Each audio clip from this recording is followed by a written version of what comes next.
A Blurring Line, Chapter 2. The Tears of Uther Pendragon, Part 2. What happened? Arthur awoke to the demand, blinking and trying to process the voice. It was familiar, feminine, and in his room. Wait, only one person talked to him like that. Merlin! He shot upright, pulling the blanket with him as he vaguely remembered that he had gone to bed in just a set of soft trousers. Where have you been? He demanded. She frowned at him and waved a hand at the mess of his room. I think I asked first, but maybe you didn't hear me. What happened? I've had to make do with just George, who I still don't think I've seen. I was not gone that long. Without permission, I have an entire kingdom to take care of. What if I was dying? She asked, and he finally cleared the sleep from his eyes enough to spot her. She looked pale, standing near the window, the drapes pulled back only on one side. You're not? It was more of a demand than a statement. Where have you been? Sire, she was dying. Arthur jumped, whirling to find Leon standing near the door. He was already in full armor. Actually, from the dark circles under his eyes, he would guess that Leon had yet to sleep. I found her stumbling back into the city before dawn this morning. She'd been poisoned, stabbed, and restrained. I don't remember much, Merlin said, sitting down as Arthur rushed to her, cradling her face in his hands, not caring that Leon was here and might get a few ideas in his head. If anyone in this castle knew how to keep their mouths shut, it was Leon. Gaius sent me out to pick some herbs. Night before last, I think. I ended up overhearing a meeting. Morgause was talking to someone, something about Senred's army. She mentioned that she was using a mandrake to drive your father mad. She did? She did this? How? Arthur asked. It made sense that Morgause had done this, but how? She's got someone inside Camelot, but I have no idea who. I couldn't see them. They caught me before I got the chance, Merlin admitted, her voice shaking slightly. Looking at her closer, Arthur saw the bruises around her arms in the shapes of delicate chains. Things get fuzzy after that. I got stabbed. There was something on the blade. I remember pain, but that's it. I honestly don't know how I got out of there. All I know is there's something else happening aside from Senred's army on the doorstep. You were poisoned? Arthur asked, his breath hitching. I got to Gaius in time. I'll be fine. He told her not to bring up your breakfast tray, but she did it anyway, Leon said, half-heartedly glaring at Merlin.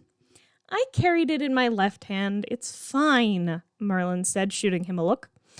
Arthur glanced over at Leon, who seemed to read his expression and turned his back on them. Gently taking her face in his hands, he leaned forward, pausing to let her pull away. She surged forward and kissed him before he got the chance to lean all the way in. When they pulled away for breath, Arthur laid his forehead to hers. Never scare me like that again.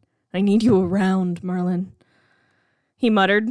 Merlin let out a little laugh and cupped Arthur's face with her left hand. He spotted a bandage peeking out from under her scarf wrapped around her right shoulder. Can't get rid of me that easy, she joked. The siege had been short, but intense. The lower town was overrun for a time, and an army of the dead had risen from the crypts of Camelot. It had only fallen to dust when Merlin cut down the staff Morgana had planted there. Of course, no one knew that. Everyone thought that Morgana had been the one to destroy the threat, not cause it. Merlin had begged off a few days to allow her wound to heal. She'd torn it, joining in the defense. Arthur had not begrudged her that. She was heading back to her room when someone caught her by her bad arm and yanked her into an alcove. I don't know how you managed it, Merlin, but if a word of what really happened reaches anyone, I will make sure your life is short and agonizing. No one will believe you. After all, you started this when you poisoned me. Morgana snarled, her grip on Merlin's arm tightening like a vice. Merlin had to bite her tongue to keep from crying out. She was tired. She was in pain. She really didn't want to deal with this right now. You started this when you sided with Morgause, when you became the source of the sleeping spell that nearly killed everyone in Camelot. It was you or everyone else. What would you have done? Merlin snapped lowly, pulling her arm back. I know no one's going to believe me.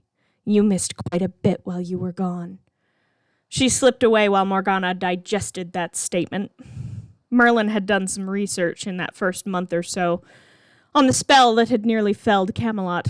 The host, or source of the spell, had to agree freely to it, or it would not be potent enough to do what it had done. If Morgause had told Morgana everything it would do, that Merlin was sure she would never know, but she knew Morgana had agreed to her part in it, to the destruction of Camelot.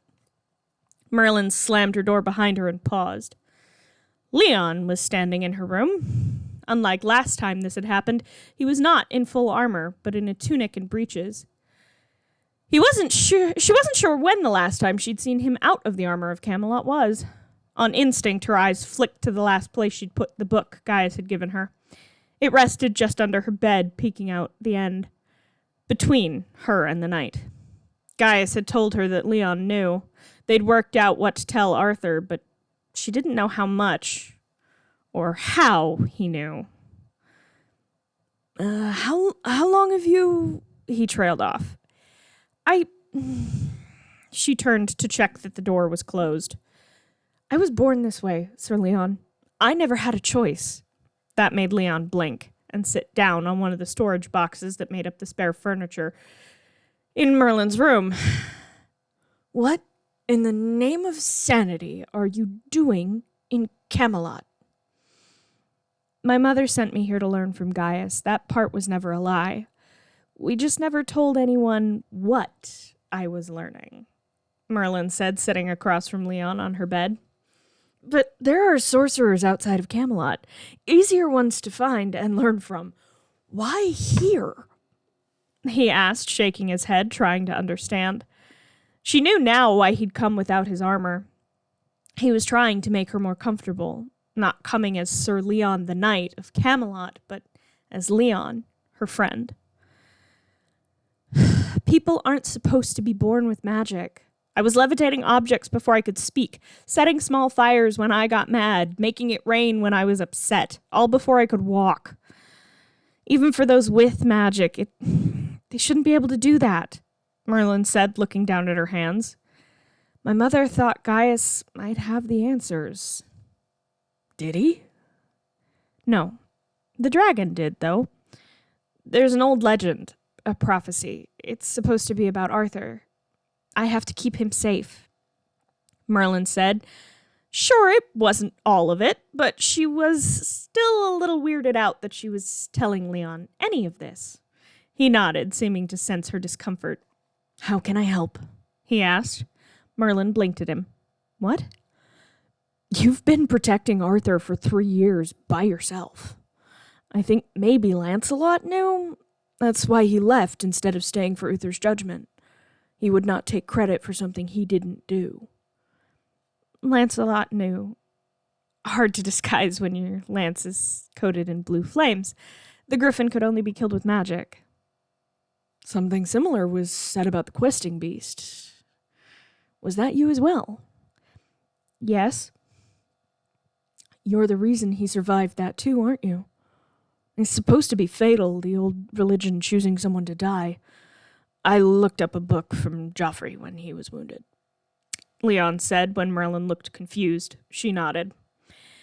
"Bit of a long story, but yes. I don't know if you'll want to hear about all of it," she said, looking down. "I do. And you have my oath no one will learn any of it from me." "I believe you, but I'm still not sure I can share it all." "Trust takes time. I know that. But I know that with or without your gift, you've earned mine. I hope to prove that in time. Do you need help changing your bandages?" he asked, and Merlin shook her head, looking up at him. "Then I'll leave you to rest. You need to heal, but do not hesitate to come to me with anything. I mean it, Merlin. Anything I can help with. You've been alone long enough," Leon said, and headed for the door. "Leon?"